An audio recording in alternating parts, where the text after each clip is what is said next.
Happy New Year everyone! Ako si Eugene. Welcome sa ating pag-aaral ng banal na kasulatan. At sa taong ito, 2024, ang Aklat ni Mormon ang ating pag-aaralan ngayon. Ayon sa Come Follow Me, January 1 to 7, ang topic ay mga pambungad ng Aklat ni Mormon. So, bago ka makarating sa 1 Nephi, chapter 1, malinaw na ang Aklat ni Mormon ay hindi karaniwang aklat. Ang mga pambungad na pahina nito ay naglalarawan ng isang kasaysayang walang katulad. Kabilang na ang mga pagbisita ng mga anghel. Isang sinuunang talaan na nakabaon ng maraming siglo sa gilid ng isang burol. At isang binatang nagsalin sa talaan sa pamamagitan ng kapangyarihan ng Diyos. Ang Aklat ni Mormon ay isang kasaysayan ng mga sinaunang sibilisasyon sa Amerika. Hangad nitong kumbinsihin ang lahat na si Jesus ang Kristo. At ang Diyos mismo ang gumagabay kung paano ito iningatan at ibinigay sa atin. Habang binabasa mo ang Aklat ni Mormon, pinagdarasal ito or ipinasamuhay ang mga turo nito, inaanyayahan mo yung kapangyarihan ng tagapagligtas sa iyong buhay. At maaari kang mahikayat na sabihin, katulad ng sinabi ng tatlong anghel, ay tatlong saksi sa Aklat ni Mormon, na yung Aklat ni Mormon ay nakakamangha sa iyong mga mata, sa kanilang mga mata.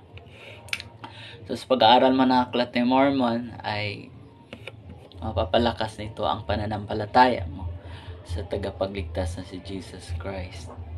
Sabi ng isang propeta ng Aklat ni Mormon na si Nephi, nangungusap tayo tungkol kay Kristo, nagagalak tayo kay Kristo, nangangaral tayo tungkol kay Kristo, nagpropesiya tayo tungkol kay Kristo, at sumulat tayo alinsunod sa ating mga propesiya upang malaman ng ating mga anak kung saan sila babaling para sa kapatawaran ng kanilang mga kasalanan. So yan po yung sinabi ni Nephi. Yung nagsulat siya, ang purpose ng pagsusulat niya ng Aklat ni Mormon. Mayroong isang hari na si King Benjamin, pinakita sa kanya ng isang anghel hinggil sa pagdating ni Jesus Christ sa mundo. Pinakita sa kanya ng isang anghel. Sabi niya sa kanyang mga tao na ang panahon ay darating at hindi na nalalayo, na ang taglay, ang kapangyarihan ng Panginoong naghahari noon at ngayon sa lahat ng kawalang hanggang sa kawalang hanggan ay bababa mula sa langit sa mga anak ng tao at mananahanan sa isang katawang lupa, at hayo sa mga tao gumagawa ng mga dakilang himala tulad ng pagpapagaling ng mga karamdaman, pagbuhay ng patay, pagpapalakad ng pilay na matatanggap ng bulag ang kailang mga paningin, at yung mga bingi ay makakarinig, at mapapagalingin ang lahat ng uri ng may sakit, at magpapalaya sa mga dyablo o mga masasamang espiritu na nanahanan sa puso ng mga tao. Si Jesus Christ as magdaranas ng mga tukso, uhaw, pagod, higit sa matitiis ng tao maliban sa yaon ay sa kamatayan, sapagkat dinggin ang dugo ay lumalabas sa bawat butas ng balat. Napakasidhi ng kanyang magiging pagdurusa dahil sa kasamaan at mga karumal-dumal na gawain ng kanyang mga tao. At siya ay tatawaging Kristo, Jesucristo, ang anak ng Diyos, ang Ama ng langit at lupa, ang lumikha ng lahat ng bagay mula sa simula, at ang kanyang ina ay tatawaging Maria. Yan po yung sinabi ni King Benjamin. Si Propetang Alma ay nagpatotoo din. Sinabi niya, sinasabi ko sa inyo na alam ko sa aking sarili na anuman ang aking sasabihin sa inyo hinggil sa mga magaganap ay totoo. At sinasabi ko sa inyo na alam kong si Jesucristo ay paparito. Oo, ang anak, ang bugtong anak ng Ama, puno ng biyaya at katotohanan. Dinggin, ito ay paparito, pangalisin mga kasalanan ng sanlibutan. Oo, ang mga kasalanan ng bawat taong matatag na naniniwala sa kanyang pangalan. Dagdag pa niya, at dinggin, siya ay isisilang ni Maria sa may Jerusalem na lupain ng ating mga ninuno. Siya ay isang birhen, isang mahalaga at piniling nilikha, nan lililiman at magdadalang tao sa pamamagitan ng kapangyarihan ng Espiritu Santo at magsisilang ng isang anak na lalaki, oo, maging anak, ang anak ng Diyos. At siya ay hahayo magdaranas ng lahat ng uri ng pasakit at hirap at tukso. At ito ay upang matupad ang salita na nagsasabing, dadalhin niya sa kanyang sarili ang mga pasakit at mga karamdaman ng kanyang mga tao. At dadalhin niya sa kanyang sarili ang kamatayan upang makalag niya ang mga gapos ng kamatayan na gumagapos sa kanyang mga tao. At dadalhin niya sa kanyang sarili ang kanilang mga kahinaan upang ang kanyang sisidlan ay mapuspos ng awa ayon sa laman, upang malaman niya ng ayon sa laman kung paano tutulungan ang kanyang mga tao alinsunod sa kanilang mga kahinaan. Ngayon, nalalaman ng Espiritu ang lahat ng bagay. Gayunpaman, ang anak ng Diyos ay magdurusa ayon sa laman upang madala niya sa kanyang sarili ang mga kasalanan ng kanyang mga tao, upang mabura niya ang kanilang mga kasalanan na alinsunod sa kapangyarihan ng kanyang pagtubos. At ngayon dinggin, ito ang patotoo na nasa akin. Yun yung sinabi ni Alma. Ang pundasyon natin ay si Jesus Christ. Sa Hilaman 5:12, sinabi ni Hilaman sa kanyang mga anak, at ngayon, tandaan, mga anak ko, na sa bato na ating manunubos na si Kristo, ang anak ng Diyos, kailangang itayo ang inyong saligan. Nang sa gayon, kapag ipinadala ng dyablo ang kanyang malalakas na hangin o ang kanyang mga palaso sa buhawi, o kapag ang lahat ng kanyang ulang yelo at kanyang malalakas na bagyo ay humahampas sa inyo, hindi ito magkakaroon ng kapangyarihan sa inyo na hilain kayong pababa sa look ng kalungkutan at walang katapusang kapighatian. Dahil sa bato kung saan kayo nakatayo na tiyak na saligan, isang saligan na kung tatayuan ng mga tao ay hindi sila maaring bumagsak. Yun yung sinabi ni Hilaman sa kanyang mga anak. Alam naman natin na si Jesus Christ, dumating siya sa mundo ng kalagitnaan ng panahon. Mababasa natin sa New Testament ang kanyang buhay at kanyang ministeryo. After ng kanyang death and resurrection, nag-visit siya doon sa mga Nephites sa mga Amerika. After ng 3 days ng distraction sa lugar, during ng 3 days na kadiliman, narinig nila ang boses ni Jesus Christ mula sa langit. At ito yung mga isa sa mga sinabi ni Jesus Christ. O lahat kayong naligtas dahil sa kayo ay higit na matuwid kaysa kanila. Hindi pa ba kayo ngayon magbalik sa akin at magsisisi sa inyong mga kasalanan at magbalik loob upang mapagaling ko kayo? Oo, katotohanan. Sinasabi ko sa inyo, kung lalapit kayo sa akin ay magkakaroon kayo ng buhay na walang hanggan. Dinggin, ang aking bisig ng awa ay nakaunat sa inyo. At kung sino man ang lalapit, siya ay tatanggapin ko. At pinagpala ang mga yaong lumalapit sa akin. Dinggin, ako si Hesukristo, ang anak ng Diyos. Nilikha ko ang kalangitan at ang lupa at lahat ng bagay na nasa mga ito. Kasama ko ang Ama mula pa sa simula. Ako ay nasa Ama at ang Ama ay nasa akin. Sa pamamagitan ko ay niluwalhati ng Ama ang kanyang pangalan. Bumaroon ako sa sariling akin at hindi ako tinanggap. At ang mga banal na kasulatan hinggil sa aking pagparito ay natupad na. At kasindami na tumanggap sa akin, sa kanila ay pinagkaloob ko na maging mga anak ng Diyos.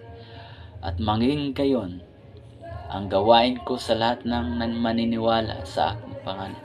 Sapagkat dinggin sa pamamagitan ko dumarating ang pagtubos at sa pamamagitan ko natupad ang batas ni Moises. Ako ang ilaw at ang buhay ng sanlibutan. Ako ang Alpha at ang Omega, ang simula at ang wakas.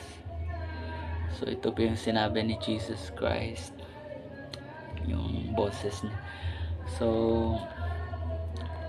sa 3 Nephi 11, ito po yung time na after ng 3 days of darkness,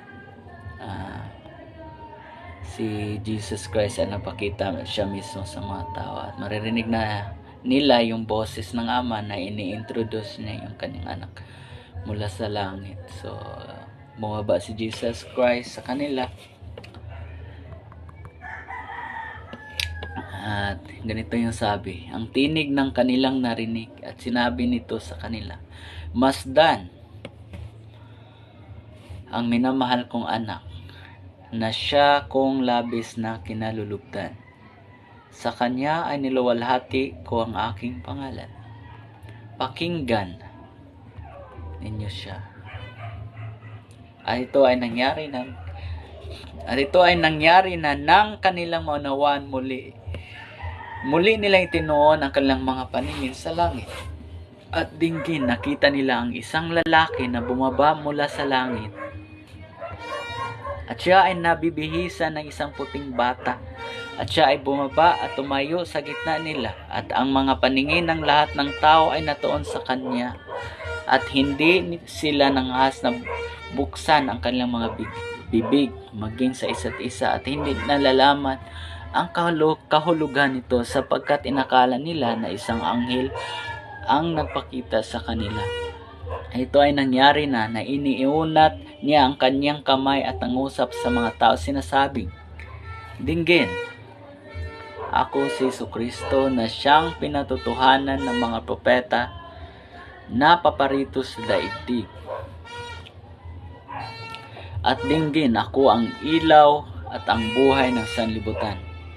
At ako ay uminom sa mapait na sarong ibinigay ng Ama sa akin. At niluwalhati ang Ama sa pagdadala ko ng mga kasalanan ng sanlibutan, na kung saan aking binata ang kalooban ng Ama sa lahat ng bagay, magbuhat pa sa simula. Ito ay nangyari nang sabihin ni Jesus ang mga salitang ito. Ang lahat ng tao ay nangabuwal sa lupa, sapagkat kanilang naaalalang ipinopropesiya sa kanila na ipakikita ni Kristo ang kanyang sarili sa kanila pagkatapos na siya ay umakyat sa langit. At ito ay nangyari na nangusap ang Panginoon sa kanilang sinasabi, bumangon at lumapit sa akin upang inyong maihipo ang inyong mga kamay sa aking tagiliran at upang inyo ring masalat ang mga bakas ng pako sa aking mga kamay at sa aking mga paa, upang inyong malaman na ako nga ang Diyos ng Israel at ang Diyos ng buong sangkatauhan at pinatay para sa mga kasalanan ng sanlibutan. Yun yung sinabi ni Jesus. After his appearances sa mga Nephites, umakyat na siya sa langit kasi maraming beses siya nagpapakita sa kanila. Umakyat sa langit tapos magbabalik ulit sa kinabukasan. So, maraming nangyari sa mga panahon na yon. Pero after na mga years, na, di ba si Jesus Christ pumunta na siya sa langit, bumalik na sa kanyang ama, at after mga hundreds of years, yung last na propeta sa Aklat ni Mormon, sinabi niya, anong dapat nating gawin?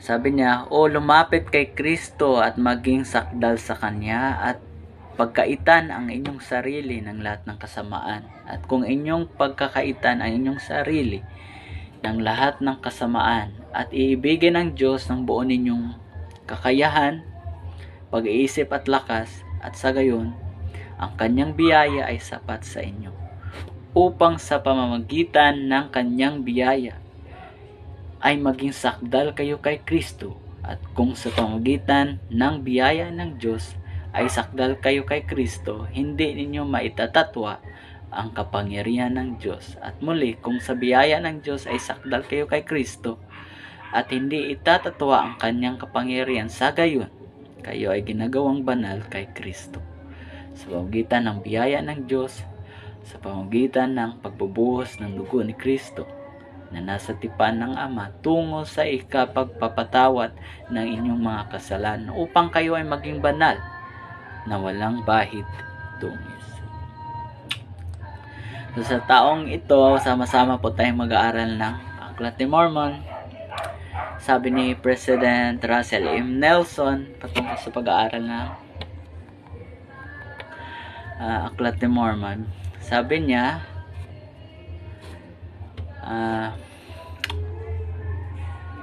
ini-invite ko kayo na pag-aaralan ng Aklat ni Mormon at pag nilay-nilayin nyo sa inyong puso. At pinapangako sa inyo na bubuksan ng Diyos ang langit at kayo ay tatanggap ng mga sagot sa inyong mga sarili, mga katanungan sa buhay. So, hope may natututunan kayo today.